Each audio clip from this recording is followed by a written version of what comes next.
This is the MacBook Neo, and this is the iPhone 17 Pro, and they're the same device. Now, stay here with me.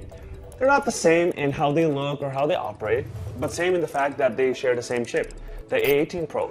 Now, Apple decided that they would take their most powerful, most advanced mobile silicon that you can find in the iPhone 17 Pro and stick it into a $599 laptop. And that is pretty wild because it's something that Apple has never done before. And honestly, pretty cool that they're trying this thing.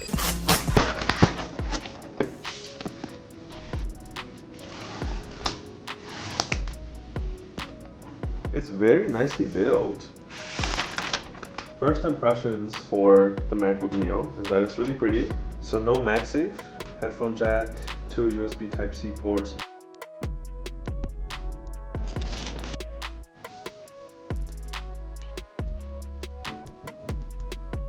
You see, for the longest time, if you wanted to get into the Mac ecosystem, you had to spend $1,000 on getting the MacBook Air. And now in 2026, call it either luck or just pure strategy, Apple is entering a market that they will definitely dominate, only helped by the fact that Windows laptops are expected to increase in prices in 2026.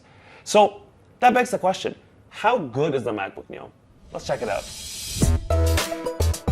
Since we started this conversation talking about the chip, let's dive a little bit deeper into this topic.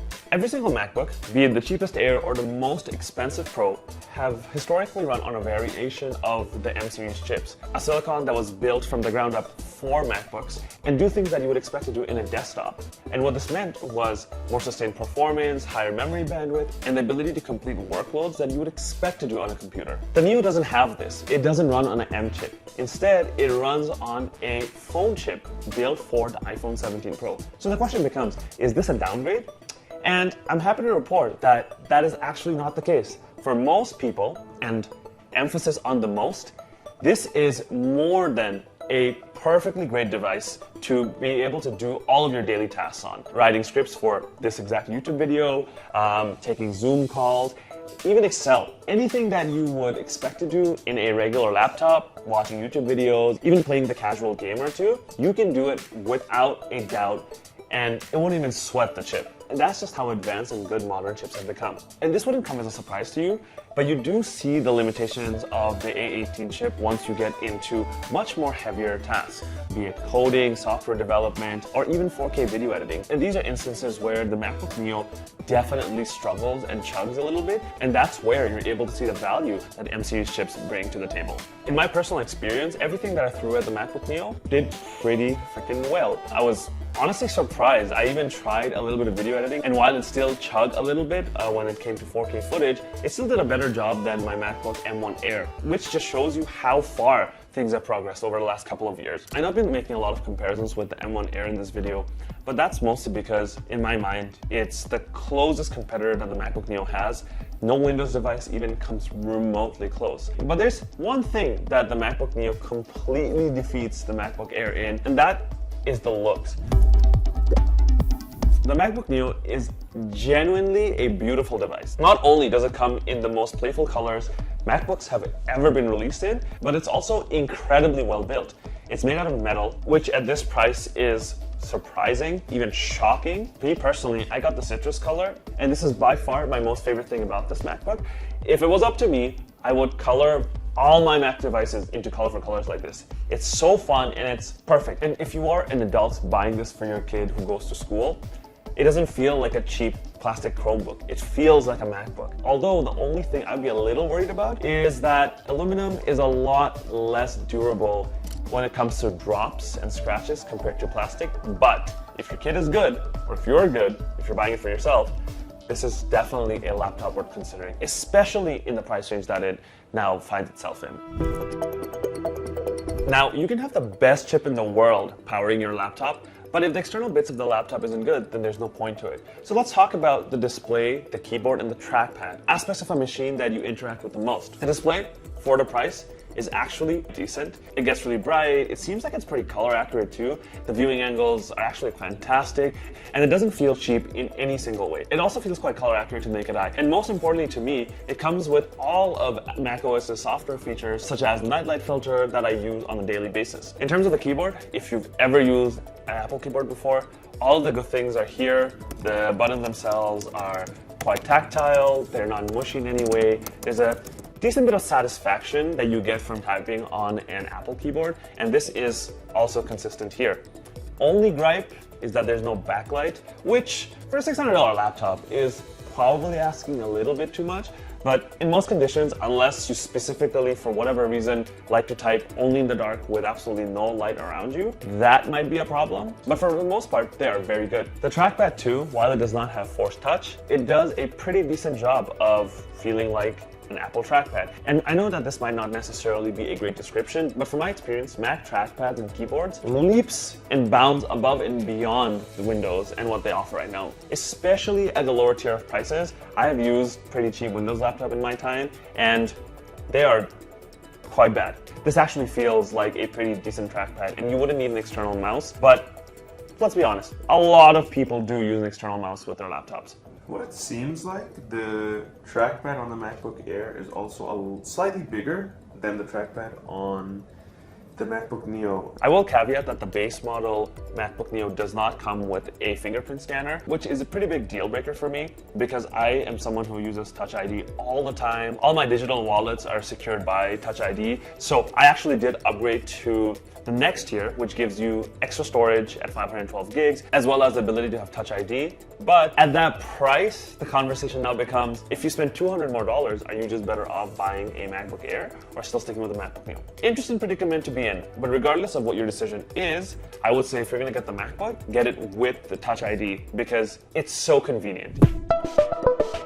While on the topic of hardware, I also want to quickly touch point on the webcam, which fantastic, really good quality. You could potentially shoot YouTube videos like this on it, although I don't know if I'd recommend it, but for average Zoom calls, recording just a casual video for an exam or something, because that's what this device is meant for, people in school, it's great. It works really well, it's crystal clear. The microphones on the device are also fantastic, and honestly, no complaints. What I do have complaints about are the speakers. Compared to my now 6-year-old MacBook M1 Air, the speakers are quite tinny. And that mostly comes down to the fact that the speakers are sideways facing so that they fire from the sides of the device as opposed to the speakers on the MacBook Airs, which fires towards you. They're right beside the keyboard. So if you primarily rely on your laptop speakers to listen to music or watch movies, that's definitely a point of consideration I would make for sure. Will definitely suggest you to go to an Apple store and test out both the speakers side by side. They're not that different,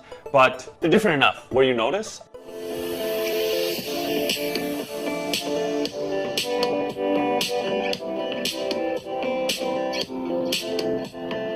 Other than the loudness of the speakers, they are quite full, the audio is crystal quality, and it's all around a really decent package. It's good.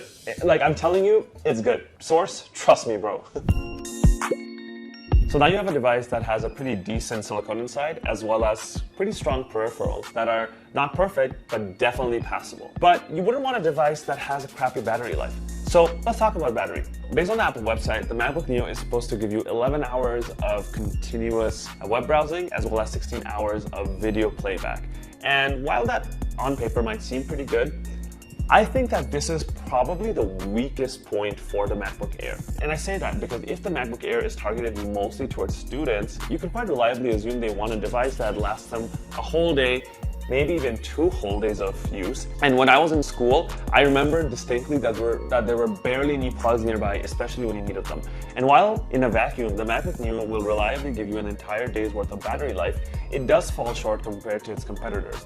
And in my mind, its biggest competitor is the M1 MacBook Air. Yes, it's 6 years old, but it's also extremely powerful still in 2026. And compared to that device's 15 hours of web browsing and 18 hours of continuous video playback, the MacBook Neo does fall short. And even though these numbers may not seem all that far apart, in reality, they do make a difference. I found that I was charging my MacBook Neo a lot more frequently than I did the M1 Air in my testing.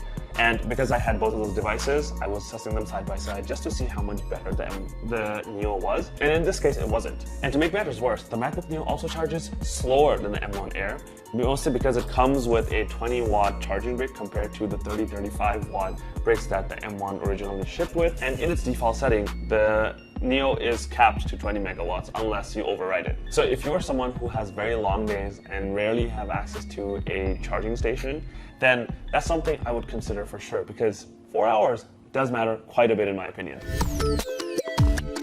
While the MacBook Neo surprised me in terms of raw performance capability, the area that I felt that my limitation was reached when it came to my specific workflow. Now, if you've seen my previous desk setup videos, you know that I'm a big USB-C Thunderbolt hub guy, and that's where the MacBook Neo struggles. It doesn't come with a Thunderbolt port, even though they're both USB Type-C. And what that means is that connecting to external displays via USB hub really causes the device to struggle. For example, the couple times I've connected the MacBook Neo to my Thunderbolt dock, it would just completely glitch out, it would just throw a fit, and it wasn't useful. Now, you can connect an external device to it, but that specifically requires you to use an HDMI to Type-C cable and not a Thunderbolt cable. And this is something that I both asked in the Apple Store when I went, because I thought this was a problem specific to my machine, but they confirmed that it actually isn't. And the wires and the cables that they use in their store to demo the device actually doesn't have Thunderbolt and is just a HDMI to USB Type-C cable. Furthermore, this is also a widely reported problem on Reddit. While I was doing my research, I found that tons of people had the same issue. And to be honest, that was the biggest deal breaker for me, because if it doesn't work with an external display, then it's just a laptop that I can only move around with and not do all the other stuff that I usually like doing. But for the average person, especially if you go to school or if you just have one display that you want to connect to and do an extra bit of work, this is actually such a good laptop. Like, genuinely, it surprised me so much as to how good it is. The MacBook Neo is a very interesting insight into Apple's go-to-market strategy, as they're now targeting a completely different market segment that they've never ever even looked at before. In conclusion, I actually believe that the MacBook Neo can be a perfect laptop to use for the next 5 years easily. But it has to be for a very specific demographic looking for a laptop. So for example, if you're a student looking to buy their first ever Mac machine, you're drawn by how premium MacBooks are and how well built they are, and you have an aging Windows device, especially under the $800 range, this is your MacBook to buy. This is undoubtedly the best value for money machine that you can buy in 2026, and I will stand by it. It is perfect in this price range. Not to mention, if you are a student, you get an student discount, and that makes it an even more compelling deal. However, if you're someone with an M1 MacBook Air that runs pretty well and you're looking to upgrade, this is not your device. There's a lot of corners cut on the MacBook Neo that you'll definitely feel, and it's not going to be a good experience for you. And that's coming from someone who has an M1 MacBook Air and is looking for the next upgrade. For you, that would probably be a M4 Mac Air, especially if you want to future-proof for the next half a decade, if not the decade. And finally, if you're someone who's looking at a refurbished MacBook Air, that's tricky because it really depends on your priorities.